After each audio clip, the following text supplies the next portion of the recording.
కొత్త voter ID card ఏ విధంగా application చేసుకోవాలో ఈ వీడియోలో చూస్తాం. మొదటగా సిఇఓ తెలంగాణ చేయాలి. తర్వాత లాగిన్ ఐడి పాస్వర్డ్ ఎంటర్ చేసుకోవాలి. ఎవరికైతే లాగిన్ ఐడి పాస్వర్డ్ ఉండదో వాళ్ళు సైన్ అప్ అనే ఆప్షన్ ద్వారా చేసుకోవచ్చు. చాలా సింపుల్ ప్రాసెస్ ఉంటుంది. మొబైల్ నెంబరు ఈ విధంగా ఎంటర్ చేసుకున్న తర్వాత కింద క్యాప్చా కోడ్ ఉంటుంది. క్యాప్చా కోడ్ కూడా ఎంటర్ చేసుకోవాలి. రిక్వెస్ట్ ఓటీపీ అనగానే మీ ఫోన్కు ఒక ఓటీపీ వస్తుంటుంది. ఆ ఓటీపీని ఎంటర్ చేసిన వెంటనే మీకు మీ యొక్క సిఇఓ తెలంగాణ వెబ్సైట్లోకి లాగిన్ అవుతుంది. లాగిన్ అయిన తర్వాత మీకు లెఫ్ట్ సైడ్లో 4-5 రకాల ఫామ్స్ కనబడతాయి. ఫస్ట్ ఫిల్ ఫామ్ 6 అనాలి. కొత్త ఓటర్ ఐడి కోసం తెలంగాణ స్టేట్ సెలెక్ట్ చేసుకోవాలి. డిస్ట్రిక్ట్ కూడా సెలెక్ట్ చేసుకోవాలి.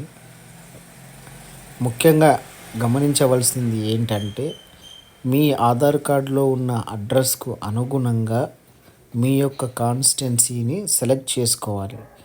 ఒకవేళ మీరు సెలెక్ట్ చేసుకున్న కాన్స్టిట్యున్సీ తప్పుగా సెలెక్ట్ చేసుకున్నట్టయితే మీ యొక్క ఓటర్ ఐడి ఇన్కంప్లీట్ ప్రాసెస్లో అవుతుంది.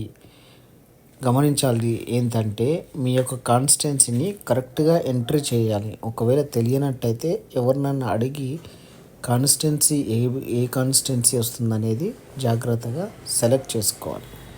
ఆ తర్వాత నేమ్ ఎంటర్ చేసుకోవాలి. నేమ్ ఎంటర్ చేసుకున్న తర్వాత ట్యాబ్ ప్రెస్ చేసుకుంటూ పోతే ఆటోమేటిక్గా రీజనల్ లాంగ్వేజ్లో కూడా, అంటే తెలుగులో ఉంటే తెలుగు, హిందీలో ఉంటే హిందీ, ఇంకా వేరే ఏదైనా ఇతర లాంగ్వేజెస్ ఉంటే ఆ లాంగ్వేజ్లోకి ఆటోమేటిక్గా కన్వర్షన్ అయిపోతుంది. చూస్ ఫైల్ అనే దగ్గర చూస్ చేసుకొని పాస్పోర్ట్ సైజ్ ఫోటో ఉంటే బెటరు. పాస్పోర్ట్ సైజ్ ఫోటో లేకుండా వేరే ఏ ఇతర ఫోటోనైనా ఉంటే హ్యూమన్ ఫేస్ని డిటెక్ట్ చేసుకోవడం ఇబ్బంది అవుతుంది. సో దయచేసి మ్యాక్సిమం పాస్పోర్ట్ సైజ్ ఫోటో ఉండే విధంగా చూసుకోండి. ఆ తర్వాత నెక్స్ట్ అని సెలెక్ట్ చేసుకొని మీ యొక్క పర్సనల్ డీటెయిల్స్, రిలేటివ్ డీటెయిల్స్ ఇవన్నీ ఫిలప్ చేసుకున్న తర్వాత గమనించాల్సింది ఏంటంటే కాంటాక్ట్ డీటెయిల్స్ చాలా కరెక్ట్గా ఎంటర్ చేయాలి. మీరు ఓటర్ హెల్ప్లైన్ యాప్లో చేయడానికి, వెబ్సైట్లోకి వెళ్ళి చేయడానికి యొక్క డిఫరెన్స్ ఏముందంటే ఇక్కడ మొబైల్ నెంబర్ను ఎంటర్ చేసిన తర్వాత మీకు ఒక ఓటీపీ వస్తుంది. ఆ ఓటీపీ ఎంటర్ చేసిన తర్వాతనే మీకు అప్లికేషన్ అనేది ముందుకెళ్తుంది. ఈ విధంగా చేయడం వల్ల మీ యొక్క ఓటర్ ఐడి కార్డ్ డౌన్లోడ్ చేసుకునే సమయంలో మీ మొబైల్ నెంబర్ని కరెక్ట్గా చెక్ చేసుకునే విధంగా ఉంటుంది. ఒకవేళ యాప్లో చేసినట్లయితే మీరు పొరపాటున మొబైల్ నెంబర్ ఎంట్రీ చేస్తే మీకు ఓటీపీ రావడం జరగదు. దానివల్ల ఏమి ఇబ్బంది వస్తుందనంటే మీరు మీ యొక్క ఓటర్ ఐడి కార్డ్ డౌన్లోడ్ చేసుకోవడానికి మళ్ళీ తిరిగి ఫామ్ 8ని ఫిలప్ చేసి మొబైల్ నెంబర్ను ఎంటర్ చేయవలసి వస్తుంది. కావున గమనించి మొబైల్ నెంబర్ను జాగ్రత్తగా ఎంటర్ చేసుకోండి. ఇంకో విషయం ఏంటంటే యాప్లో చేయడానికి, ఓటర్ హెల్ప్లైన్ యాప్లో చేయడానికి, ఓటర్ సర్వీస్ పోర్టల్లో చేయడానికి డిఫరెన్స్ ఇది. తర్వాత మిగిలిన డీటెయిల్స్ అన్నీ ఫిలప్ చేసుకోవాలి. డేట్ ఆఫ్ బర్త్ అవన్నీ ఫిలప్ చేసుకున్న తర్వాత డేట్ ఆఫ్ బర్త్ చాలా ముఖ్యం. ఎందుకంటే 18 ఇయర్స్ దాటిన తర్వాతనే మీకు ఓటర్ ఐడి కార్డ్ అనేది వస్తుంది. సో డేట్ ఆఫ్ బర్త్ అనేది కంపల్సరీ. డేట్ ఆఫ్ బర్త్కు సంబంధించిన ఏదైనా ప్రూఫ్ కూడా కంపల్సరీ ఇవ్వవలసి ఉంటుంది. మీ యొక్క డేట్ ఆఫ్ బర్త్ డీటెయిల్స్ ఇచ్చిన తర్వాత మీరుంటున్న ప్రజెంట్ అడ్రస్ డీటెయిల్స్ ఇవ్వాలి. డేట్ ఆఫ్ బర్త్కు ఒక అడ్రస్ ప్రూఫ్, ప్రజెంట్ అడ్రస్ ప్రూఫ్కి ఒక అడ్రస్ ప్రూఫ్.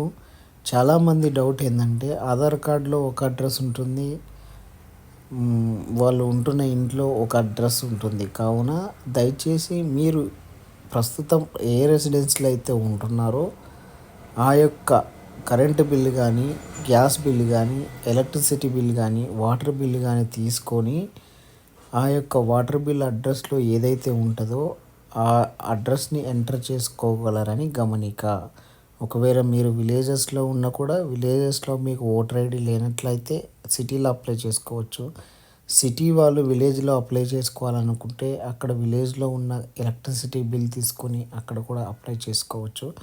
కానీ రెండు చోట్ల అప్లై చేసుకుంటే మీ యొక్క ఓటర్ ఐడి కార్డు రిజెక్షన్ చేయడానికి అవకాశం ఉంటుంది. జాగ్రత్తగా మీ యొక్క అడ్రస్ను ఫిలప్ చేసుకున్న తర్వాత మీ మండలం ఏదొస్తుంది, పిన్ కోడ్ ఏదొస్తుంది, గమనించాల్సింది ఏంటంటే పిన్ కోడ్ చాలా కరెక్ట్గా ఉండాలి. పిన్ కోడ్ను బట్టి మీ యొక్క ఓటర్ ఐడి కార్డ్ అనేది మీ యొక్క బిఎల్ఓకి వెళ్తుంది, బూత్ లెవెల్ ఆఫీసర్కి వెళ్తుంది. సో జాగ్రత్తగా పిన్ కోడ్ని ఎంటర్ చేసుకోవాలి. పిన్ కోడ్ ఎంటర్ చేసుకున్న తర్వాత మీ యొక్క మండలం ఏదైతే ఉంటుందో మండలం ఎంటర్ చేసుకోవాలి. మండలం ఎంటర్ చేసుకున్న తర్వాత డిస్ట్రిక్ట్ సెలెక్ట్ చేసుకొని మీకు ఏదైతే డాక్యుమెంట్ ప్రూఫ్ ఇవ్వాలనుకుంటున్నారో అడ్రస్ కోసం ఆ డాక్యుమెంట్ ప్రూఫ్ ఎటువంటి టైప్ ఆఫ్ డాక్యుమెంట్ ప్రూఫ్ అనేది అక్కడ సెలెక్ట్ చేసుకోవాలి. డాక్యుమెంట్ ప్రూఫ్ని ఎంటర్ చేసుకున్న తర్వాత నెక్స్ట్ స్టెప్కు వెళ్ళాలి. ఏవైనా డిజేబిలిటీ డీటెయిల్స్ ఉంటే అవి ఇచ్చుకోవాలి. ఆ తర్వాత ఫ్యామిలీ డీటెయిల్స్ ఏవైతే ఉంటాయో ఫ్యామిలీ మెంబర్స్లో మీకు ఎవరైనా ఫ్యామిలీ మెంబర్స్కి మీ యొక్క ఫ్యామిలీ మెంబర్స్లో ఎవరైనా సరే ఎపిక్ కార్డ్ ఆల్రెడీ జనరేట్ అయ్యి ఉంటే వాళ్ళ యొక్క ఎపిక్ కార్డ్ను అక్కడ అటాచ్ చేసినట్లయితే మీకు తొందరగా ఓటర్ ఐడి రావడానికి అవకాశం ఉంటుంది. దయచేసి మీరు యాప్లో చాలా ఫాస్ట్గా చేయొచ్చు. కానీ యాప్లో చేసుకోవడానికి ఓటర్ సర్వీస్ పోర్టల్లో చేసుకోవడానికి తేడా ఏంటంటే యాప్లో చేసుకుంటే ఓన్లీ అక్నాలెడ్జ్మెంట్ నెంబర్ మాత్రమే వస్తుంది మీకు. అదే ఓటర్ హెల్ప్ లైన్ పోర్టల్లో చేసుకున్నట్లయితే మీకు డౌన్లోడ్ అక్నాలెడ్జ్మెంట్ అనే ఒక ఆప్షన్ కూడా వస్తుంది. మీరు ఈ విధంగా మీరు యొక్క ఫామ్ని డౌన్లోడ్ చేసుకొని మీరు ఏమేమి ఎంట్రీ చేశారనేది మీరు చెక్ చేసుకోవచ్చు. నేను ఇక్కడ హకీంపేట్ మండలం యొక్క పిన్ కోడ్ తెలియనందుకు హకీంపేట్ మండలం ఏమొస్తుంది, అదొక పిన్ కోడ్ ఏంటిది అనేది ఇక్కడ అంతా 1కి 2 సార్లు షామీర్పేట్ మండలం వస్తుందా ఏమొస్తుందా అనేది చెక్ చేసుకొని చెక్ చేసుకున్న తర్వాతనే ఇక్కడ ఓటర్ ఐడి డీటెయిల్స్ ఎంటర్ చేయడం జరిగింది. కావున నా యొక్క గమనిక ఏంటంటే మీరు ఎంటర్ చేస్తున్న డీటెయిల్స్ని పర్టికులర్గా చెక్ చేసుకోండి. రిజెక్షన్ కాకుండా ఉండడానికి అవకాశం లేకుండా ఉండడానికి మీ యొక్క డీటెయిల్స్ని 1కి 2 సార్లు చెక్ చేసుకొని ఎంటర్ చేసుకోండి. దయచేసి గమనిక. ఈ విధంగా మీరు అన్ని డీటెయిల్స్ ఇచ్చి మీ యొక్క ఫామ్ని సబ్మిట్ చేసిన తర్వాత ఖచ్చితంగా 7 days తర్వాత మీ యొక్క ఓటర్ ఐడి కార్డ్ అనేది యాక్సెప్ట్ చేయబడుతుంది. యాక్సెప్ట్ చేసిన తర్వాత మీకు ఒక ఎపిక్ నెంబర్ అనేది జనరేట్ అవుతుంది. కొత్త వాళ్ళకు ఖచ్చితంగా 18 years అబోవ్ ఎవరికైతే ఉంటాయో వాళ్ళు ఓటర్ ఐడి తీసుకోవడానికి అర్హులవుతారు. కాబట్టి కొత్తగా అప్లై చేసుకున్న ప్రతి ఒక్కరికి మీకు ఎవరైనా సరే 18 years దాటిన వాళ్ళకు ఖచ్చితంగా ఓటర్ ఐడి అనేది వస్తుంది. దయచేసి గమనించగలరు. నా యొక్క చిన్న మనవి ఏమిటంటే ఓటర్ హెల్ప్ లైన్ యాప్లో త్వరగా ప్రాసెస్ అవుతుంది. ఖచ్చితంగా ఓటర్ కార్డు వస్తుంది. కానీ మీ దగ్గర ఎటువంటి అక్నాలెడ్జ్మెంట్ ఫామ్ అనేది ఉండదు.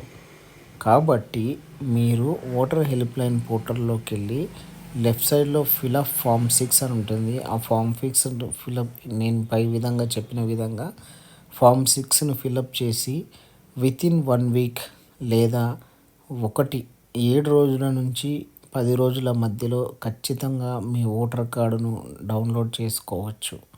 ఓటర్ కార్డ్ యాక్సెప్ట్ అవుతుంది. ఒకవేళ ఎటువంటి రిజెక్షన్స్ కానీ ఇంకా ఏమైనా ప్రాబ్లమ్స్ ఉన్నట్లయితే న్యూ ఓటర్ ఐడి కార్డును ఈ విధంగా అప్లై చేసుకోండి. ఇక్కడ మీరు ఇవ్వాల్సిన డేట్ ఏంటంటే I am ordinary residence at the address mention at selection అనే దాంట్లో ఖచ్చితంగా ఒక 20 years ఉండే విధంగా చూసుకోండి. ఇప్పుడు 2023 నడుస్తుంది అనుకో 2000 వచ్చే విధంగా చూసుకోండి.